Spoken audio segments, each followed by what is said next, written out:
నెల్లూరు జిల్లా కొడవలూరు మండలం నాథరాజపాలెం గ్రామంలో పాస్టర్ ప్రవీణ్ పగడాల మరణానికి సంబంధించి కొడవలూరు మండలం క్రిస్టియన్ సంఘాలు పెద్ద ఎత్తున ర్యాలీ నిర్వహించారు. ఈ కార్యక్రమంలో దాదాపుగా 600 నుండి 700 మంది క్రిస్టియన్స్ దైవ సేవకులు పాల్గొని రాజపాలెం సెంటర్లో మానవహారం నిర్వహించారు. ఇందులో భాగంగా వారు మాట్లాడుతూ ఈ కార్యక్రమాన్ని ఉద్రిక్తంగా కాకుండా ప్రశాంతంగా చేసుకున్నామని, ప్రశాంతతే యేసుక్రీస్తు చెప్పిన బోధన అని వివరించారు.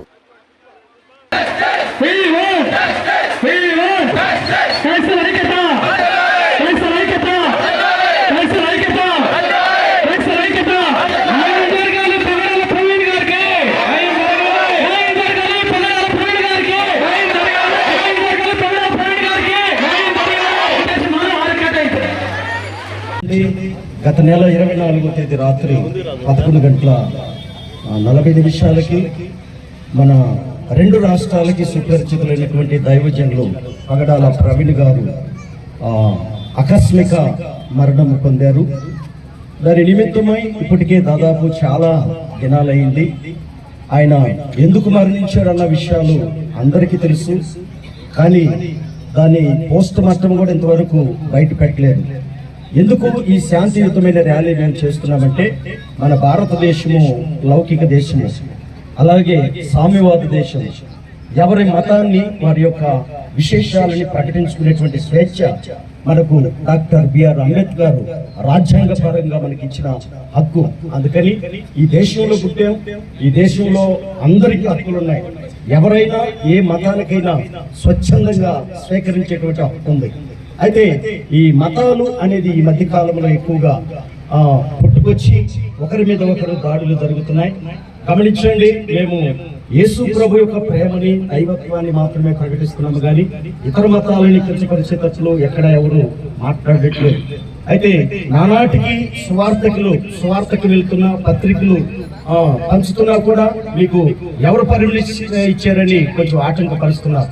అయితే ఈ మండలంలో కూడా క్రైస్తవులు ఉన్నారు కాబట్టి ఐక్యతగా ఇలాంటి శాంతియుతమైన ర్యాలీ, ఇప్పుడు ఆయన యొక్క మరణమును గురించినటువంటి సువిశేషాలు పూర్తిగా ప్రభుత్వం వారు కూడా స్పందించి తగినటువంటి న్యాయం ఆ కుటుంబానికి చేకూర్చాలని మేము అందరమే యేసుక్రీస్తు యొక్క రక్తం చేత కడగబడిన ప్రేమలో అప్పగించుకున్నాం. కాబట్టి ఒక్కరు కూడా ఎవరు ఏ విధమైన ప్రలోభాల చేత ఇక్కడికి రాలేదు, కానీ స్వచ్ఛందంగా ఈ స్థలానికి వచ్చారు కనుక క్రైస్తవుల ఈ కొడవలూరు మండలం తరపునగా మేము కోరుకుంటున్నది ఏంటంటే, పగడాల ప్రవీణ్ గారి యొక్క కుటుంబానికి న్యాయం జరగాలి. హల్లెలూయా, హల్లెలూయా. We want పగడాల ప్రవీణ్ గారికి, పగడాల ప్రవీణ్ గారికి. క్రైస్తవులు అంటే కులం కాదు, మతం కాదు, జాతి కాదు, భాష కాదు, దేశం కాదు. యేసుక్రీస్తు ప్రభు రక్తంలో కడిపిన ఒక్క తండ్రి బిడ్డలం సార్. అలాగా తండ్రి బిడ్డలంగా ఉన్న మా సహోదరుడికి ఏమైంది, మాకు న్యాయం కావాలని ప్రశ్నించడానికి వచ్చాం. మేమేమి డిమాండ్ చేయట్లేదు, వినమ్రంగా విన్నవించుకుంటున్నాం. అసలు ఎవరి ప్రవీణ్ పగడాలంటే రోడ్డు మీద జుట్టు పెంచుకొని అడుక్కుంటా ఉంటారు చూడ, వాళ్ళని తీసుకొని వచ్చి అన్నం పెట్టేవాడు సార్. అనాథలకు అన్నం పెట్టేవాడు సార్. యేసు ప్రభు గురించి ఊరు తిరిగి చెప్పేవాడు సార్.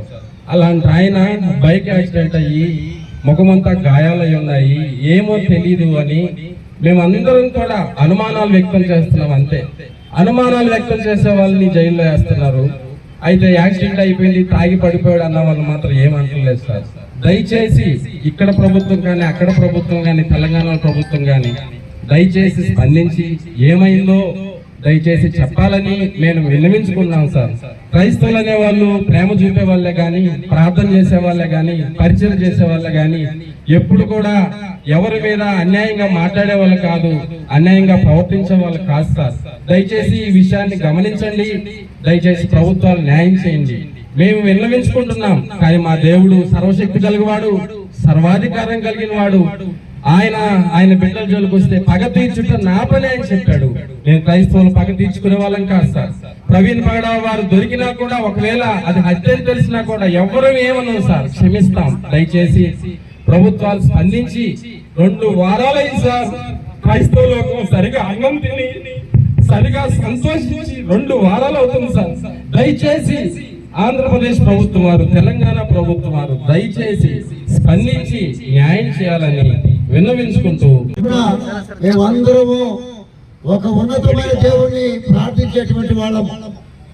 గమనించాలి, ఎందుకు ఇలాగ జరుగుతుందంటే గత 2 వారాల నుంచి ఎవరు స్పందించుంటే, ఎందుకు స్పందించుండేదంటే దీని వెనక ఏదో కుట్రపూర్తమైనటువంటిది ఉంది అనేటువంటి ఆలోచనలో అందరూ కూడా అనుమానంలో ఉన్నాం. దాన్ని క్లియర్ చేయాల్సిన బాధ్యత ప్రభుత్వానికి ఉంది. ఎందుకంటే మేము ప్రకటించేది యేసుక్రీస్తుని మాత్రమే. మీరు నిశ్చయితగా ఇళ్లలో పడుకున్నా, వ్యాపారాలు చేస్తున్నా, మీ ఇష్టానుసారంగా మీరుంటున్నా, క్రైస్తవుడు అక్కడే ప్రార్థన చేస్తాడు మీ క్షేమ అభివృద్ధి కొరకు. అది గమనించాలి. క్రైస్తవుడు ఎందుకు క్షేమం కోసం ప్రార్థన చేస్తాడంటే ప్రభు అయినటువంటి యేసుక్రీస్తు వారు చెప్పిన మాట ఒకే మాట, మీరు వెళ్ళి సమస్త జనులకు సువార్త ప్రకటించండి, నమ్మి బాప్తిసం పొందిన వారు పరలోకానికి దారండి. ఇది మతం కాదు, ఏదో మేము ఏదో చేయాలని రాలేదు, కానీ ప్రభు యేసుక్రీస్తు వారు చెప్పిన మాట ఇదే. అందుకని పగడాల ప్రవీణ్ గారు కుటుంబానికి కావాల్సినటువంటిది ఏంటంటే న్యాయం చేయాలని మేము ప్రాధాన్యపడుతున్నాం సార్. కలిసి ఎవరి దేవుని వాళ్ళు పూజించుకుని వారిని సేవించుకునే హక్కు ప్రతి ఒక్కరికి ఉందని రాజ్యాంగం మనకు తెలియపరుస్తుంది.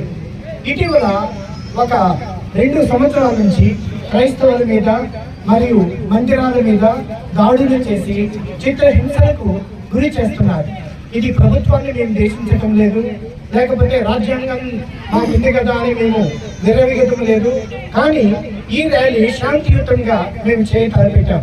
అయితే ప్రభుత్వం ఇంతవరకు అది మరణమా లేకపోతే హత్య అనేది తేల్చకపోవడం గమనార్హం. ఆ విషయాన్ని మేము ఖండిస్తూ ఉన్నాము. ఇది ఓపెన్ సీక్రెట్ గా ప్రతి వారు ఇది మద్దనే అని క్రైస్తవ లోకం అంతా మాట్లాడుకోండి. కానీ మేము ప్రభుత్వాన్ని అడగటం లేదు, రాజ్యాంగాన్ని అడగటం లేదు, ఎవరిని అడగటం లేదు. శాంతియుతంగా న్యాయం చేయమని ప్రార్థిస్తూ ఉన్నాం.